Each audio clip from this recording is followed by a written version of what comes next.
इस कहानी का उद्देश्य समाज में अंधविश्वास और ढोंगी बाबाओं के खतरनाक प्रभावों को उजागर करना है। यह दिखाता है कि कैसे कुछ लोग धार्मिकता और साधुता के मुखौटे के पीछे अपनी बुरी प्रवृत्तियों को छुपाते हैं और निर्दोष लोगों का शोषण करते हैं। कहानी पाठकों को सतर्क रहने और किसी भी अंधविश्वास के जाल में न फंसने का संदेश देती है। नमस्कार, आप सभी का स्वागत है वैराग्य ज्ञान में। आज के कहानी में हम चर्चा करेंगे श्री अरुण कुमार शर्मा जी द्वारा लिखी कहानी जिसका नाम है हत्यारा साधु। अगर हमारी यह कहानी आपको पसंद आती है तो वीडियो को लाइक करें। आप सभी से निवेदन है कि हमारे चैनल को सब्सक्राइब अवश्य करें, बेल आइकन को दबाना ना भूलें। धन्यवाद। अधिक समय ना लेते हुए कहानी में आगे बढ़ते हैं। सन 1950 ईसा पूर्व अगस्त की 18 तारीख थी। आकाश काले भूरे मेघों से घिरा हुआ था। झरझर पानी गिर रहा था। हवा में धरती की सोंधी सोंधी गंध भरी हुई थी। शाम का समय था। मैं आराम से अपनी मेज पर दोनों टांगे फैलाकर मुंह में सिगरेट दबाए विभाग की रिपोर्ट पढ़ रहा था। वह रिपोर्ट धतूरे के विष से संबंधित थी। उन दिनों धतूरे के विष की शोधन क्रिया हो रही थी, मगर विभाग के वरिष्ठ अधिकारीगण अपने कार्य में पूर्ण रूप से सफल नहीं हो रहे थे। यह कहना न होगा कि भारतीय लोग प्राचीन काल में ही विष प्रयोग करना अच्छी तरह सीख गए थे। अनचाहे मित्र, घोर शत्रु तथा अवांछित प्रेमी को विप्पान कराकर मौत के मुंह में आसानी से झोंक देना उनके लिए सामान्य सी बात थी। प्राचीन समय से अब तक व्यावसायिक ठगों द्वारा लोगों को लूटने के लिए जो विष उपयोग में लाए जाते हैं, उनमें धतूरे के बीज का स्थान पहला है। यह जंगली वनस्पति सारे देश में आसानी से मिल जाती है। योगायोग ही समझिए कि खुफिया विभाग के कार्यालय के कुछ अधिकारी भी किसी गुप्त विष की खोज में लगे थे उन दिनों। उन अधिकारियों में मेरे एक परम मित्र भी थे। उनका नाम था केशव चंद्र सेन। विष विभाग का इंचार्ज था वह। उनकी फाइल में जहरखोरी के पुराने मामलों के विवरण दिए हुए थे। मैं उसी दिन शाम को केशव चंद्र सेन से उनके बंगले पर मिला। मेरी धारणा थी कि उनसे मेरी समस्याओं पर थोड़ा बहुत अवश्य प्रकाश पड़ेगा। मेरी धारणा इसलिए दृढ़ थी कि उस समय 1954 ईसा पूर्व में होने वाले कुंभ मेले की तैयारियां जोरों पर थी हरिद्वार में। खुफिया विभाग को आशंका थी कि इन दिनों पैदल जाने वाले यात्रियों को विष खिलाकर लूटने की घटनाएं अवश्य होंगी। खुफिया विभाग का केंद्रीय कार्यालय सड़क पर मृत पाए गए यात्रियों की जांच बहुत सावधानी से करता था और पता लगाता था कि उन्हें विष तो नहीं दिया गया है। तभी मेरठ जिले के बेगमाबाद से सूचना मिली कि एक नवयुवती स्त्री सड़क पर पेड़ के नीचे मृत पाई गई है। वह सड़क दिल्ली से मेरठ, मुजफ्फरनगर तथा सहारनपुर होते हुए हरिद्वार जाती थी। इस मामले में शव परीक्षा का विवरण मिलने पर खुफिया विभाग इस निष्कर्ष पर नहीं पहुंचा कि यह किसी गुप्त विष का परिणाम है। एक सप्ताह बाद दूसरी सूचना मिली। मुजफ्फरनगर के रायपुर इलाके में एक विवाहित युवती अचेत पाई गई। पिछले ही महीने उसका विवाह उसी गांव में हुआ था। उसको अस्पताल में भर्ती किया गया, जहां उसकी हालत सुधर रही थी। ऐसे ही दूसरे दिन भी एक घटना घटी दिल्ली मेरठ रोड पर। एक नाले में 16 वर्षीय किशोरी लड़की की लाश पुलिस को मिली। उसकी छाती बीच में से काटकर एक काफी गहरा घाव कर दिया गया था। घाव के स्थान पर बड़ा सा गड्ढा था जो अब सूख चुका था। इन तीनों खूनों से खुफिया विभाग इस निष्कर्ष पर पहुंचा कि कोई भी आदमी पैदल चलते हुए एक सप्ताह के अंदर बेगमाबाद से रायपुर आ सकता है। यह भी विश्वास होने लगा कि तीनों खून एक ही व्यक्ति ने किए हैं। निश्चय ही यह किसी पेशेवर आदमी का काम था। इसके कुछ दिनों बाद सूचना मिली कि सहारनपुर जिले में सड़क से लगे एक मैदान में एक युवती स्त्री की लाश पाई गई है। उसकी भी आयु लगभग 18-20 वर्ष को थी। गर्भवती भी थी वह। जिस समय मैं केशव चंद्र सेन के बंगले में पहुंचा वे इन्हों रहस्यमय समस्याओं से बुरी तरह उलझे हुए थे। उन्होंने सारी घटनाओं को विस्तार से बतलाया मुझे, मगर मैं इस संबंध में कर ही क्या सकता था। चुपचाप मैं उनकी बातें सुन रहा था। तभी व्यवधान पड़ा। पास पड़ी तिपाई पर रखे टेलीफोन की घंटी घनघना उठी। शव परीक्षागृह से फोन आया था। बेगमाबाद में मिली लाश की शव परीक्षा का विवरण मिल गया। फोन पर बताया गया है उसके प्रभाव से युवती की मृत्यु 20 मिनट के अंदर हो गई थी, मगर यह समझ में नहीं आ रहा था कि धतूरे के विषय इतनी शीघ्र मारण क्रिया संभव कैसी हुई। साथ ही सबसे आश्चर्य की बात यह थी कि खूनी ने अपना शिकार युवतियों को ही बनाया था। उनको लूटने व ठगने का सवाल ही पैदा नहीं हो रहा था। सभी मृत युवतियां साधारण और गरीब परिवार की थीं। उनके पास भला क्या मिलने वाला था? तो फिर क्या उनके साथ बलात्कार अथवा पाशविक अत्याचार किया गया था? नहीं, यह भी नहीं हुआ था। पुलिस को इसके कोई चिन्ह नहीं मिले थे। आखिर क्या उद्देश्य था इस बलियज्ञ का? पुलिस हैरान थी। धतूरे जैसा विष मिला है, यह सुनकर मैं जिज्ञासु हो उठा था। संभव है इसी सबसे मेरी समस्याओं पर भी विपुल प्रकाश पड़े। केशव चंद्र सेन से मैंने अपना विचार प्रकट किया और उनसे अनुरोध किया कि मुझे भी इस मामले में अपने साथ रख लें। वे इसे मान गए। अपने चीफ से विचार विमर्श कर मैं केशव चंद्र सेन के साथ मुजफ्फरनगर के अस्पताल में पहुंचा, जहां बेहोश पाई गई युवती भर्ती की गई थी। सौभाग्यवश उस युवती की दशा में सुधार हो रहा था। हम दोनों को देखकर वह बिस्तर पर उठकर बैठ गई। केशव चंद्र सेन के पूछने पर उसने एक अजीबोगरीब सनसनीखेज कहानी सुनाई। उस युवती का नाम था चंद्रावती। जाति की ग्वालिन थी वह। अपने पति के साथ बैलगाड़ी से हरिद्वार जा रही थी। पूरे दिन चलकर एक जगह पति पत्नी ने पड़ाव डाल दिया। वहां पहले से एक साधु भी अपनी धूनी लगाए बैठा था। उसके साथ कई और साधु थे। उन लोगों का भोजन पक रहा था। तभी एक साधु की नज़र चंद्रावती पर पड़ी। उस समय उसका पति पास के गांव में भोजन पकाने के लिए लकड़ी इत्यादि का इंतजाम करने गया था। चंद्रावती को अकेली समझकर वह साधु उसके निकट आया और विनम्र स्वर में बोला, माई, तू अकेली है क्या? नहीं बाबा, मेरे पति भी मेरे साथ है। पास के गांव में भोजन और लकड़ी की व्यवस्था करने गए हैं। भोजन की चिंता न कर माई, साधु पहले से भी और कोमल वाणी में बोला, बाबा के भंडारे से भोजन मिल जाएगा। चंद्रावती कुछ कहती कि साधु वापस लौट गया और जब वह आया तो उसके हाथ भोजन को 2 थालियां थीं। चंद्रावती मना न कर सकी। भोजन ले लिया उसने। थोड़ी देर बाद उसका पति भी आ गया। फिर दोनों ने मिलकर साधु के दिए भोजन को खाया, मगर चंद्रावती पूरा भोजन खा न सको। अभी उसने 4-5 कौर ही खाया होगा कि उसके ऊपर एक विचित्र प्रकार की तंद्रा छाने लगी और दूसरे ही क्षण वह जमीन पर लुढ़क गई। फिर होश नहीं रहा उसे। रात के आखिरी पहर में भारी पीड़ा की वजह से चंद्रावती की बेहोशी टूटी। वह पीड़ा उसकी छाती के बिल्कुल बीच में हो रही थी। शायद उसी पीड़ा के असह्य बेचैनी की वजह से उसकी आंखें अपने आप खुल गई थीं। आंखें खुलने के बाद सबसे पहले उसने एक विचित्र भेषधारी साधु को देखा, जो उसकी छाती की ओर गौर से देख रहा था। उस विचित्र साधु की आंखें लाल हो रही थीं। चेहरे पर भयंकर पैशाचिक भाव थे उस समय। मुंह से ताजे खून के कतरे लगे थे। ऐसा लगता था मानो अभी अभी उसने रक्तपान किया हो। चंद्रावती एक बारगी से हर उठी। भय से फिर उसकी आंखें बंद हो गईं। दोबारा तंद्रा छाने लगी उस पर। फिर क्या हुआ? केशव चंद्र सेन ने प्रश्न किया। चंद्रावती बोली, मुझे मालूम नहीं। इसके बाद क्या हुआ? जब मेरी आंखें दोबारा खुली तो मैंने अपने को यहाँ अस्पताल में पाया। क्या तुम उस साधु की अच्छी तरह से हुलिया बता सकती हो? हाँ, बतला सकती हूँ, चंद्रावती ने कहा। मुझे सब कुछ याद है। वह काफी वृद्ध, पुष्ट और लंबा था। उसका सिर घुटा हुआ था। आंखें तीखी और लंबी थीं। नाक छोटी थी। निचला होंठ बाहर को निकला हुआ और काफी मोटा था। माथे पर सिंदूर का टीका लगाए हुआ था।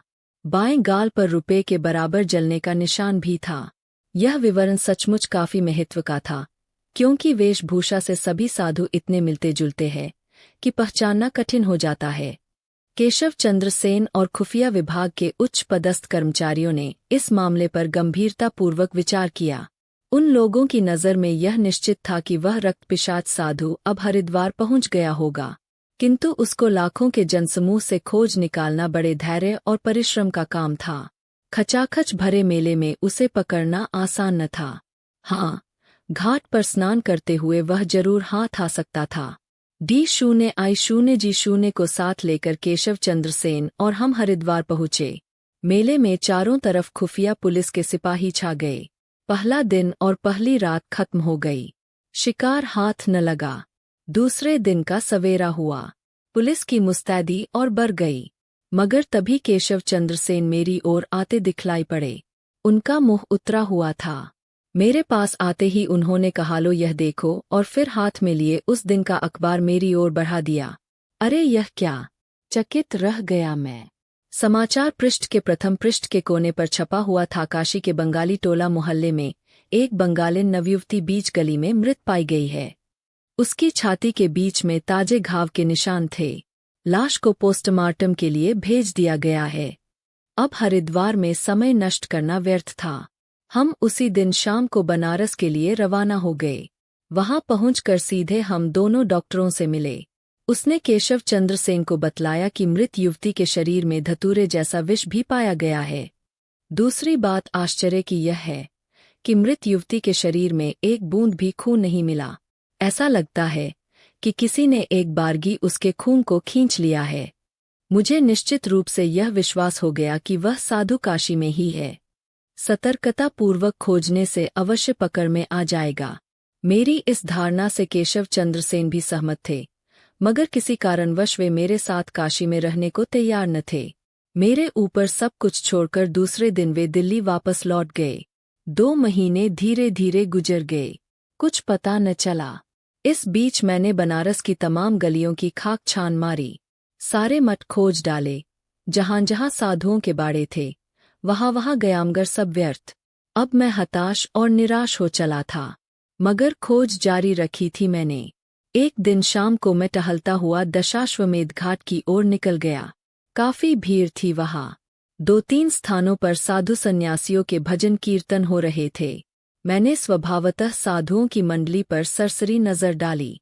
सहसा मेरी घूमती हुई नजर एक व्यक्ति पर रुक गई। आश्चर्य से काफी देर तक देखता रहा मैं। उसका सिर मुड़ा हुआ था, आंखें खिंची खिंची थीं, नीचे का जबड़ा बाहर की ओर लटका हुआ था। उसके बाएं गाल पर रुपए के बराबर जलने का निशान भी था। धीरे धीरे कदम बढ़ाता मैं उसके निकट जा पहुंचा। वह उस समय भजन में मस्त था। उसके चारों तरफ कुछ बंगालिन युवतियां और वृद्ध स्त्रियों बैठी हुई थीं। मैं चाहता तो उसी समय पुलिस की सहायता से उसको गिरफ्तार करा सकता था, मगर ऐसा मैंने नहीं किया। मैं उसके रहने का स्थान देखना चाहता था, उसकी गतिविधियों को बारीकी से समझना चाहता था, और साथ ही उसके घृणित उद्देश्य का भी पता लगाना चाहता था। भीड़ धीरे धीरे छूटने लगी। अब खास तौर से कुछ लोग चहलकदमी करते हुए नजर आ रहे थे। वह साधु भी अपना सब सामान समेट कर चलने को तैयार हुआ। सीढ़ियां चढ़ता हुआ जब वह आगे बढ़ा तो मैं भी उसके पीछे हो लिया। सड़क पर आकर वह काली जी के मंदिर की बगल से बंगाली टोला जाने वाली गली में मुड़ गया। चाल तेज हो गई थी उसकी। मैं उससे लगभग 20 कदम की दूरी पर पीछा कर रहा था। मैंने देखा वह एक भूजे की दुकान पर गया और उसने लाई चूड़ा खरीदा। फिर दुकान की बगल वाली सकरी गली में घुस गया। वह गली निश्चय ही घाट की ओर जाने वाली थी। 20-25 कदम चलकर वह साधु एक अति पुराने जर्जर मकान के सामने खड़ा हो गया। मकान के सामने काफी अंधकार था। थोड़ी दूर पर म्यूनिसिपैलिटी की बत्ती जल रही थी, मगर उसकी रोशनी उस मकान तक आ नहीं पा रही थी। गली में घोर सन्नाटा छाया हुआ था। नुक्कड़ पर कुछ कुत्ते आपस में झगड़ रहे थे। वह साधु थोड़ी देर तक खड़ा रहा, फिर उसने चारों तरफ सतर्कतापूर्वक नजर घुमाया और मकान के अंदर घुस गया। उसके अंदर जाते ही दरवाजा बंद होने की आवाज आई। मैं अपने स्थान पर चुपचाप खड़ा रहा। उस मकान के अंदर कैसे जाया जाए, यह प्रश्न था मेरे सामने उस समय। लगभग 1 घंटा व्यतीत हुआ। प्रश्न हल न कर सका मैं लौटकर पुलिस स्टेशन जाने की सोच ही रहा था कि तभी दरवाजा खुला। फिर अंदर से एक छाया बाहर की ओर निकलती दिखलाई पड़ी। छाया कौन थी, किसकी थी, समझ में नहीं आया। वह मेरी ही ओर आती दिख पड़ी। सतर्क हो गया मैं। जब वह मेरे बिल्कुल नजदीक से गुजरी तो मैंने देखा वह कोई की थी। अब मैं देर करना नहीं चाहता था। जैसे ही वह स्त्री दूसरी तरफ मुड़ी में लपक कर मकान के अंदर चला गया और मैंने अंदर से दरवाजा बंद कर दिया। मकान के अंदर खामोशी थी। चारों तरफ अंधकार छाया हुआ था। सदर दरवाजे के बगल से ही ऊपर की ओर सीढ़ी गई हुई थी। टटोलता हुआ दूसरी मंजिल पर पहुंचा मैं। वहां भी खामोशी और अंधकार की चिपचिपाहट मौजूद थी। पूरा मकान भयानक और रहस्यमय लग रहा था। मैं चारों तरफ अंधेरे में नजर घुमा रहा था, तभी किसी के आने की आहट मिली मुझे। कोई तीसरी मंजिल से नीचे उतर रहा था। सांस रोक कर खड़ा हो गया मैं बरामदे के एक कोने में। कुछ क्षणों के बाद मैंने देखा एक लंबी सी छाया सामने की सीढ़ी से उतर रही थी। उस खामोश अंधकार में भी मुझे पहचानने में दिक्कत नहीं हुई। वह छाया उसी खूनी साधु की थी। वह धीरे धीरे कदम बढ़ाता हुआ सीढ़ियां उतरने लगा। अवसर सुंदर था। मैं जल्दी से तीसरी मंजिल की सीढ़ी को पार कर ऊपर जा पहुंचा। वहां भी अंधकार और खामोशी थी, मगर वातावरण दम घुटा देने वाला नहीं था। सामने खुली हुई छत थी, अगल बगल 4 बड़े बड़े कमरे। छत के ठीक बगल में कमरे का दरवाजा उड़काया हुआ था, जिसकी पतली दरार से अंदर की हल्की पीली रोशनी बाहर आ रही थी। मैं धीरे धीरे चलकर दबे पांव दरवाजे के सामने खड़ा हो गया और यह आहट लेने लगा कि अंदर कोई है या नहीं। मुश्किल से 10-15 मिनट ही में इस तरह खड़ा होऊंगा कि दूसरी मंजिल पर किसी 2 आदमियों की बातचीत करने की आवाज सुनाई पड़ी। सतर्क हो गया मैं। छत के एक तरफ तुलसी के पेड़ लगाए गए थे। मैं उनके बीच अपने को छिपा कर बैठ गया और प्रतीक्षा करने लगा। तभी मुझे वह साधु उस स्त्री के साथ आता हुआ दिखाई पड़ा, जो मकान के बाहर गई हुई थी। दोनों आपस में धीरे धीरे बातें करते हुए अंदर कमरे में चले गए। उन्होंने दरवाजा आधा खुला ही छोड़ दिया। इसे संयोग ही कहिए, मैं जहां पर छिपा हुआ था वहां से साफ कमरे का भीतरी भाग दिखलाई पड़ रहा था। मैंने पहली बार भरपूर रोशनी में उस स्त्री को देखा। वह बंगालिन लगती थी। आयु 30 वर्ष के आस-पास की थी। यौवन की मादकता अभी भी स्थिर थी चेहरे पर। गोल मगर बड़ी बड़ी आंखें और ऊंचा माथा उसका। सीने का भाग हृदय से ज्यादा उठा हुआ था। पेट का हिस्सा नग्न था। वह मेरी ही ओर मुँह करके खड़ी थी। उस समय उसकी बड़ी बड़ी आंखों में गहरी कामुकता का भाव स्पष्ट झलक रहा था। होठों पर एक ऐसी मुस्कुराहट खेल रही थी जो अपनी ओर मनुष्य को आकर्षित करते समय व्यभिचारिणी और कामोन्मत्त स्त्रियों के होठों पर हुआ करती है। मंत्रमुग्ध दृष्टि से उस साधु की ओर देख रही थी वह। उस समय जमीन पर बैठकर साधु एक बड़ी सी नाद में न जाने क्या घोल रहा था।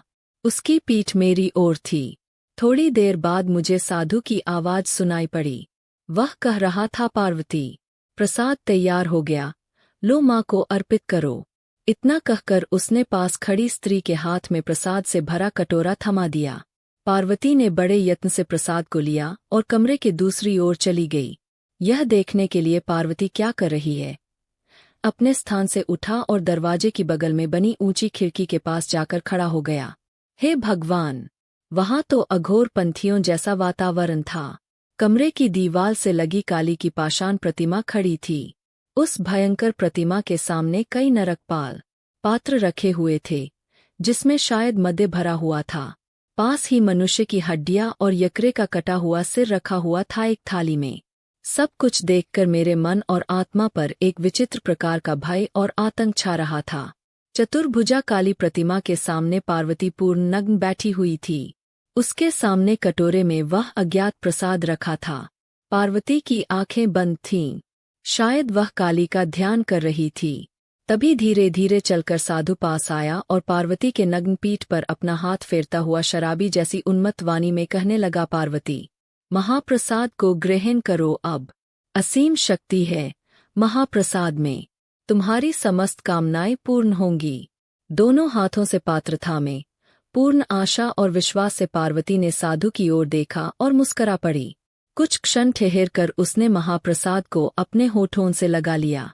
एक हो सांस में पात्र खाली कर दिया पार्वती ने, और तभी देखा मैंने कि उसकी मांसल देह पत्ते की तरह कांपने लगी। आंखें बंद हो गईं, होंठ नीले पड़ने लग गए। उसी समय साधु ने उसको तुरंत संभाल लिया और पास ही बिछी हुई दरी पर लिटा दिया। वह कुछ देर तक पार्वती की खामोश आंखों की ओर देखता रहा। उस क्षण उसके चेहरे पर विचित्र भाव थे, आंखों में क्रूरता और निर्दयता। होठों पर अबूझ सी प्यास थिरक रही थी। चेहरे से आंखें हटाकर उसने पार्वती की छाती पर गड़ा दी। इसके बाद थोड़ा रुककर उसने बाहों से ढकी छाती अपने हाथों से पूर्ण नग्न की। मैंने देखा, साधु के चेहरे पर उस समय हिंसक पशु जैसा भाव था।